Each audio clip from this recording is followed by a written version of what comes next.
Hi all, welcome to Parveen media. ನಾನು ನಿಮ್ಮ ಪರ್ವಿನ್.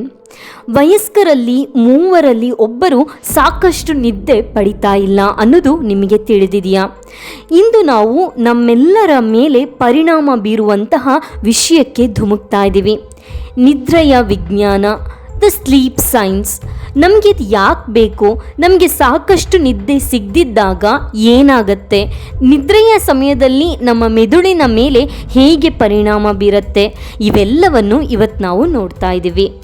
ಆದರೆ ವಿಡಿಯೋಗೆ ಹೋಗೋಕ್ಕಿಂತ ಮುಂಚೆ ನೀವಿನ್ನು ನಮ್ಮ ಚಾನಲ್ನ ಸಬ್ಸ್ಕ್ರೈಬ್ ಮಾಡಿಲ್ಲ ಅಂದರೆ ಸಬ್ಸ್ಕ್ರೈಬ್ ಮಾಡಿ, ಹಾಗೆ ಪಕ್ಕದಲ್ಲಿರುವಂಥ ಬೆಲ್ ಐಕಾನ್ನು ಕ್ಲಿಕ್ ಮಾಡಿ. ಆಗ ಮಾತ್ರ ನಾನು ಅಪ್ಲೋಡ್ ಮಾಡುವಂಥ ಪ್ರತಿ ವಿಡಿಯೋನ ನಿಮಗೆ ಬಂದು ತಲುಪುತ್ತೆ.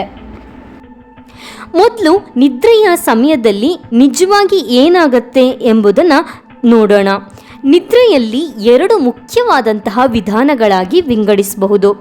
ಒಂದನೇದು NREM ಅಂದರೆ ನಾನ್ ರ್ಯಾಪಿಡ್ ಐ ಮೂಮೆಂಟ್, ಇನ್ನೊಂದು REM ರ್ಯಾಪಿಡ್ ಐ ಮೂಮೆಂಟ್. ಈ NREMನಲ್ಲಿ 3 ಹಂತಗಳು ಇರುತ್ತೆ. ಒಂದನೇ ಹಂತ ಇದು ಹಗುರವಾದ ಹಂತವಾಗಿದೆ. ಅಲ್ಲಿ ನೀವು ನಿದ್ರೆಯ ಒಳಗೆ ಮತ್ತು ಹೊರಗೆ ಹೋಗ್ತಾ ಇರ್ತೀರಿ. ಎರಡನೆಯ ಹಂತ ನಿಮ್ಮ ಹೃದಯ ಬಡಿತ ನಿಧಾನವಾಗ್ತಾ ಹೋಗುತ್ತೆ ಮತ್ತು ನಿಮ್ಮ ದೇಹದ ಉಷ್ಣತೆಯು ಕೂಡ ಕಡಿಮೆಯಾಗುತ್ತೆ.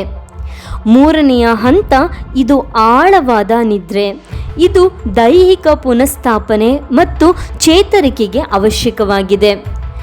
ನಂತರದ ಹಂತ REM. ಈ REM ನಿದ್ರೆಯಲ್ಲಿ ಕನಸುಗಳು ಸಂಭವಿಸುತ್ತೆ ಮತ್ತು ನಿಮ್ಮ ಮೆದುಳು ಹೆಚ್ಚು ಸಕ್ರಿಯವಾಗಿಯೇ ಇರುತ್ತೆ. ಈ ಹಂತವು ಭಾವನಾತ್ಮಕ ನಿಯಂತ್ರಣ ಮತ್ತು ಮೆಮೊರಿ ಬಲವರ್ಧನೆಗೆ ಸಹಾಯಕವಾಗಿರುತ್ತೆ. ನಿದ್ರೆಯ ಸಮಯದಲ್ಲಿ ನಿಮ್ಮ ಮೆದುಳು ನಿಷ್ಕ್ರಿಯವಾಗಿರುತ್ತೆ. ಇದು ವಿಭಿನ್ನ ಮೆದುಳಿನ ತರಂಗ ಮಾದರಿಗಳ ಮೂಲಕ ತಿರುಗುತ್ತೆ. ಆಳವಾದ ನಿದ್ರೆಯಲ್ಲಿ ನೀವು ಡೆಲ್ಟಾ ಅಲೆಗಳನ್ನು ನೋಡ್ತೀರಾ.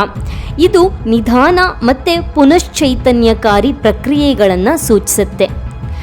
REM ನಿದ್ರೆಯಲ್ಲಿ ನಿಮ್ಮ ಮೆದುಳು ಬೀಟಾ ಮತ್ತು ತೀಟಾ ತರಂಗಗಳನ್ನು ತೋರಿಸುತ್ತೆ. ಅದು ನೀವು ಎಚ್ಚರವಾಗಿರುವಾಗಲೂ ಇದ್ದಂತಿರುತ್ತೆ. ನಿಮ್ಮ ಮೆದುಳು ದಿನದ ಅನುಭವಗಳನ್ನು ಪ್ರಕ್ರಿಯೆಗೊಳಿಸುವಾಗ, ನೆನಪುಗಳನ್ನು ಸಂಘಟಿಸುವ ಮತ್ತು ಸಂಗ್ರಹಿಸುವಂತಹ ಸಮಯ ಇದಾಗಿರುತ್ತೆ.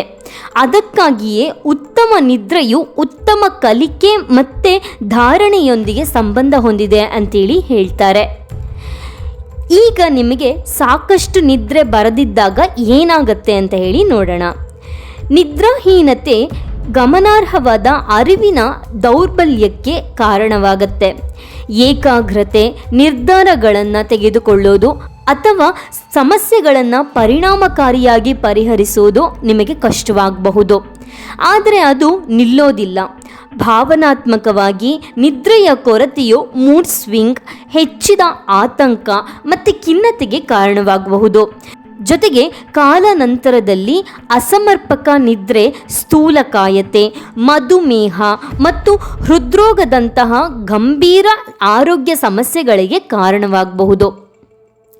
ಹಾಗಾದರೆ ನಾವು ನಮ್ಮ ನಿದ್ರೆಯನ್ನು ಹೇಗೆ ಸುಧಾರಿಸಬಹುದು? ಉತ್ತಮ ನಿದ್ರೆಯ ನೈರ್ಮಲ್ಯಕ್ಕಾಗಿ ಕೆಲವು ಸಲಹೆಗಳನ್ನು ನಾವಿಲ್ಲಿ ನೋಡೋಣ. ಸ್ಲೀಪ್ ಫ್ರೆಂಡ್ಲಿ ಎನ್ವಿರಾನ್ಮೆಂಟನ್ನು ರಚಿಸ್ಕೋಬೇಕು. ಅಂದರೆ ನಿಮ್ಮ ಮಲಗುವಂತಹ ಕೊಠಡಿ ಅಂದರೆ ನಿಮ್ಮ ಬೆಡ್ರೂಮ್ ಕತ್ತಲೆಯಾಗಿರಬೇಕು, ತಂಪಾಗಿ ಮತ್ತು ಶಾಂತವಾಗಿರಬೇಕು. ಬ್ಲ್ಯಾಕ್ಔಟ್ ಪರದೆಗಳು ಮತ್ತು ಬಿಳಿ ಶಬ್ದ ಯಂತ್ರಗಳನ್ನು ಬಳಸೋದು ತುಂಬಾ ಮುಖ್ಯವಾಗಿರುತ್ತೆ. ಅದನ್ನು ಪರಿಗಣಿಸಬೇಕು. ಬೆಡ್ ಟೈಮ್ನಲ್ಲಿ ದಿನಚರಿಯನ್ನು ಸ್ಥಾಪಿಸ್ಕೋಬೇಕು.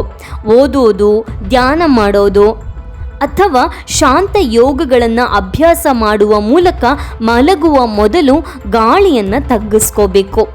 ನಿದ್ರೆಗೆ ಕನಿಷ್ಠ 1 ಗಂಟೆಯ ಮೊದಲು ಪರದೆಯನ್ನು ತಪ್ಪಿಸಿಕೊಳ್ಬೇಕು. ಅಂದರೆ ನಿಮ್ಮ ಮೊಬೈಲ್ ಫೋನ್, ಲ್ಯಾಪ್ಟಾಪ್ಗಳನ್ನು ತೆಗೆದಿಟ್ಬಿಡಬೇಕು. ಯಾಕೆ ಅಂತ ಹೇಳಿದರೆ ನೀಲಿ ಬೆಳಕು ನಿಮ್ಮ ಸಿರ್ಕಾಡಿಯನ್ ಲಯವನ್ನು ಅಡ್ಡಿಪಡಿಸುತ್ತೆ. ವೇಳಾಪಟ್ಟಿಗೆ ಅಂಟುಕೊಳ್ಳಿ. Stick on to your time table. ವಾರಾಂತ್ಯದಲ್ಲೂ ಸಹ ಪ್ರತಿದಿನ ಒಂದೇ ಸಮಯದಲ್ಲಿ ಮಲಗೋದು ಮತ್ತು ಏಳೋದನ್ನು ಪ್ರಯತ್ನಿಸಬೇಕು. ಇದು ನಿಮ್ಮ ದೇಹದ ಆಂತರಿಕ ಗಡಿಯಾರವನ್ನು ನಿಯಂತ್ರಿಸಲು ಸಹಾಯ ಮಾಡುತ್ತೆ. ಕೆಲವೊಂದು ಸಲ ಹೇಳ್ತಾರೆ ನೀವು ವಾರಾಂತ್ಯದಲ್ಲಿ ನಿದ್ದೆ ಮಾಡ್ಬೋದು ಅಂತೇಳಿ. ಆದರೆ ನಿಜ ಏನು ಅಂತ ಹೇಳಿದರೆ ಇದು ಸ್ವಲ್ಪ ಸಹಾಯ ಮಾಡಬಹುದು, ಆದರೆ ವಾರದಲ್ಲಿ ಸ್ಥಿರವಾದ ಗುಣಮಟ್ಟದ ನಿದ್ರೆಗೆ ಇದು ಪರ್ಯಾಯವಲ್ಲ. ಕೆಲವು ಪ್ರಾಣಿಗಳು ಒಂದು ಕಣ್ಣನ್ನು ತೆರೆದಿಟ್ಕೊಂಡೇ ಮಲಗತ್ತೆ. ಇದು ಯಾಕೆ ಅಂತ ಹೇಳಿದ್ರೆ ಪರಭಕ್ಷಕಗಳ ಬಗ್ಗೆ ಎಚ್ಚರ ವಹಿಸಲು ಇದು ಬದುಕುಳಿಯುವ ತಂತ್ರವು ಇದಾಗಿದೆ. ಹಾಗಾದರೆ ಅವುಗಳೆಲ್ಲ ನಿದ್ದೆ ಮಾಡ್ತಾ ಇಲ್ಲ ಅಂತನ? ಅವುಗಳಿಗೂ ಕೂಡ ಸಮರ್ಪಕ ನಿದ್ರೆ ಇರುತ್ತೆ, ಆದರೆ ಅವುಗಳು ಎಚ್ಚರವಾಗಿ ನಿದ್ರೆ ಮಾಡುತ್ತೆ ಅಷ್ಟೇ. ಇದನ್ನೆಲ್ಲ ಸರಿಯಾಗಿ ಅರ್ಥ ಮಾಡಿಕೊಂಡ್ರೆ ಸಾಕು, ನಮಗೆ ನಿದ್ರೆ ಎಷ್ಟು ಮುಖ್ಯ ಅನ್ನೋದು ನಿಮಗೆ ಅರ್ಥ ಆಗುತ್ತೆ.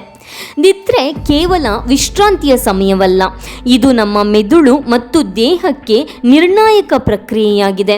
ನಿದ್ರೆಗೆ ಆದ್ಯತೆ ನೀಡುವುದರಿಂದ ನಿಮ್ಮ ಮಾನಸಿಕ ಸ್ಪಷ್ಟತೆ, ಭಾವನಾತ್ಮಕ ಸ್ಥಿರತೆ ಮತ್ತು ಒಟ್ಟಾರೆ ಆರೋಗ್ಯವನ್ನು ಹೆಚ್ಚಿಸುತ್ತೆ.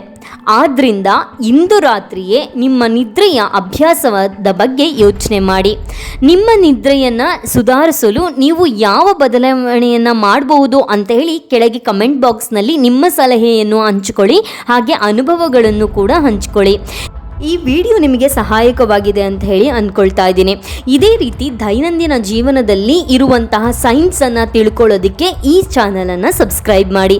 ತಪ್ಪದೆ ನಿಮ್ಮ ಫ್ರೆಂಡ್ಸ್ಗಳಿಗೂ ಕೂಡ ಇದನ್ನು ಶೇರ್ ಮಾಡಿ, ಲೈಕ್ ಮಾಡಿ. Thanks for watching. Bye bye, take care.